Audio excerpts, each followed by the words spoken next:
Germaniya qurolli kuchlari yaqin kunlarda Ukrainaga ikkita Patriot havo hujumidan mudofaa tizimini topshiradi. Bu haqida Germaniya Aid to Ukraina X ijtimoiy tarmog'ida xabar berdi. Ushbu yetkazib berish avgust oyidayoq e'lon qilingan bo'lib, uni Daniya, Litva va Norvegiya moliyalashtirgan deyiladi xabarda.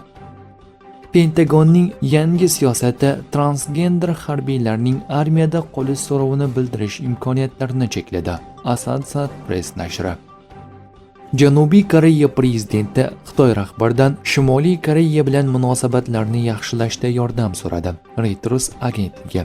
Nashr ma'lumotlariga ko'ra, prezident Si Jinping bilan suhbatda o'zaro hamkorlikni kengaytirishga va muammolarni birgalikda hal etishga tayyorligini bildirgan. Venesuela sohillari yaqinida joylashgan AQSh harbiylar soni 16,000 nafargacha yetishi mumkin. The Washington Post nashri. Bu guruh tarkibiga 8 ta harbiy kema, atom suv osti kemasi va maxsus topshiriqlar kemasi kiradi deb yozmoqda gazeta. Bundan tashqari AQSh harbiy dengiz flotining eng yirik aviat tashuvchisi va 5 ta kuzatuv kemasi ham Venesuela sohillariga yo'l olgan. Polsha bir haftaning o'zida 3-marta Rossiya samolyotini to'xtatdi. Polsha harbiylarining ma'lum qilishicha, Rossiyaning Il-20 razvedka samolyoti Polsha havo hududini buzmagan.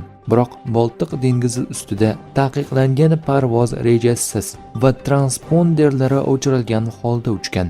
Bu esa mintaqadagi parvoz xavfsizligiga potensial tahdid sifatida baholangan. Rossiya samolyotini to'xtatish uchun Polshaning MiG-29 qiruvchilari havoga ko'tarilgan. Ukraina xavfsizlik xizmati 2025-yil boshidan beri Rossiya neft sanoati obyektlariga 160 marta zarba berdi. Rossiya xavfsizlik xizmati bir necha yil oldin Rossiya hududida Oreshnik raketalaridan birini yo'q qilgan. Bu haqida Ukraina prezidenti Vladimir Zelenskiy bilan o'tkazilgan qo'shma brifingda Ukraina xavfsizlik xizmati rahbari ma'lum qildi. Malyukning so'zlariga ko'ra, bu voqea 2023-yil yozida Oreshnik mavjudligi hali ommaga rasman e'lon qilinmagan paytda sodir bo'lgan.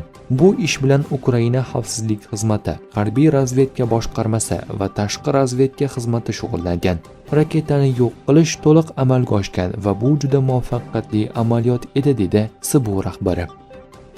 Venesuela yaqinidagi Trinidad va Tobago davlati mudofaa kuchlari yuqori shay holatga keltirildi. Nashrning yozishicha, Trinidada va Tobagodagi barcha harbiy xizmatchilar hamda qirg'oq qo'riqlash xizmati zobitlari o'z bazalariga yetib borish buyrug'i berilgan. Manbalarga ko'ra, harbiylar Qo'shma Shtatlarning Venesuelaga qarshi ehtimoliy harbiy operatsiyasidagi xabarlar fonida har qanday tahdidlarga tayyor turishlari zarurligi qayd etilgan.